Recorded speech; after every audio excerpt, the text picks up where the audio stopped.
Hello everyone, जय Jagannath. Welcome back to our channel. Friends, देखंतु वैकेंसीटी आसी ओडिशा सरकार अधीन हाइड्रो पावर कॉर्पोरेशन लिमिटेड तरफ जो कि मिनिमम सैलरी रही 25,000 टंका और जॉब पोस्टिंग आपंकर ओडिशा रे रहिबो। तो यही रिक्रुटमेंटर बाकी सब डिटेल्स कौन रही जानापी वीडियोटी को प्रथम रू शेष पर्यंत निश्चय देखिए। और जदि चैनल को सब्सक्राइब करना तेज चैनल को सब्सक्राइब कर बेल आइकन को ऑल सिलेक्ट करेंगे। तो ये आसतु जाना यही रिक्रुटमेंट विषय रे।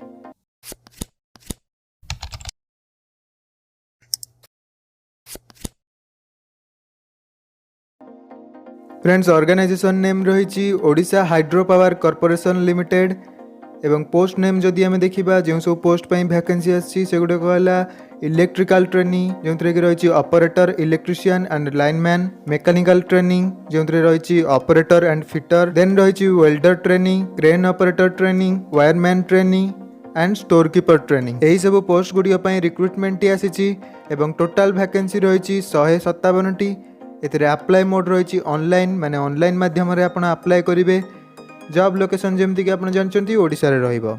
याको ऑल ओडिशा रे कैंडिडेट अप्लाई करि परिबे, both male and female. Friends, एबे आसंतु जानिबा एथिरे एज लिमिट कोन रही। 1/9/2022 सुधा मिनिमम एज लिमिट रही 18 वर्ष एवं मैक्सिमम एज लिमिट रही 38 वर्ष। जदि आपनकर बयस एई डेट सुधा 18 रु 38 मध्य होता है ताले आपण एई पोस्ट पई इलिजिबल रहिबे। एवं एथिरे SC ST SCBC women PWD एवं एक्स सर्विसमैन कैंडिडेट मानक पई एज रिलैक्सेशन मध्य मिल जिवो। एथिरे पे स्केल जदि आमे देखिबा ताले आपनकर प्रथमे 1 ईयर रो ट्रेनिंग पीरियड रहिबो एवं ट्रेनिंग पीरियड रे आपनको स्टाइपेंड मिलिबो 13,000 टंका। देन 1 ईयर परे आपनकर रेगुलर हैला परे आपनकर पर मंथ सैलरी रहिबो 25,500 टंका रु 81,100 टंका। फ्रेंड्स, एबे जानि रखंतु एथिरे आपनकर सिलेक्शन केमिति हेबो। सिलेक्शन प्रोसेस रहिछि कंप्यूटर बेस्ड टेस्ट माने CBT मोड रे, जो कि मल्टीपल चॉइस क्वेश्चन आंसर आसीबो। एवं एग्जाम सेंटर जदि आमे देखिबा ताले भुवनेश्वर, कटक, राउरकेला, संबलपुर, ब्रह्मपुर एवं बालेश्वर रहिबो। एई सब सिटी मानकरे आपनकर एग्जाम हेबो एवं जेउठी आपण एग्जाम देबा पई चाहउछंती सेही एग्जाम सेंटर को आपण ऑनलाइन अप्लाई करला बेले चूज करि परिबे। फ्रेंड्स, एबे आसंतु जानिबा एथिरे एप्लीकेशन फीस केते रहिछि। जनरल SCBC कैंडिडेट मानक पई 500 टंकार एप्लीकेशन फीस रहिछि एवं अदर कैंडिडेट मानक पई कोनोसी एप्लीकेशन फीस नाही।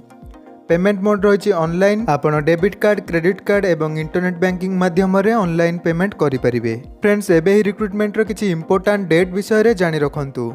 तो ऑनलाइन अप्लाई स्टार्ट होउछि 12/10/2022 रु एवं यार लास्ट डेट रही 11/11/2022। एही डेट भितर ही आपण ऑनलाइन अप्लाई करि परिबे एवं आपनकर एग्जाम हेबो डिसेंबर 2022 रे। एबे एथिरे एजुकेशनल क्वालिफिकेशन जदि आमे देखिबा HSC ITI graduation in commerce रही, माने 10th ITI एवं +3 जदि आपण करचंती कॉमर्स स्ट्रीम रे ताले आपण एही पोस्ट पई एलिजिबल रहिबे।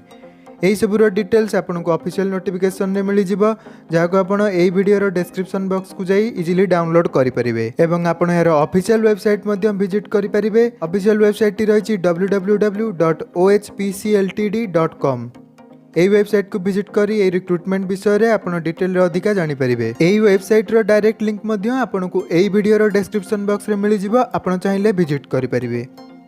तो फ्रेंड्स, यह थिला आजिर जॉब अपडेट। जदि इनफॉर्मेटिव लागि थाए नियाति लाइक एवं अन्य मानक सहित शेयर करिवे एवं जॉब रिलेटेड किछि डाउट रहि जाइतिले कमेंट माध्यम रे निश्चय जणाइबे। रहउची, जय जगन्नाथ, नमस्कार।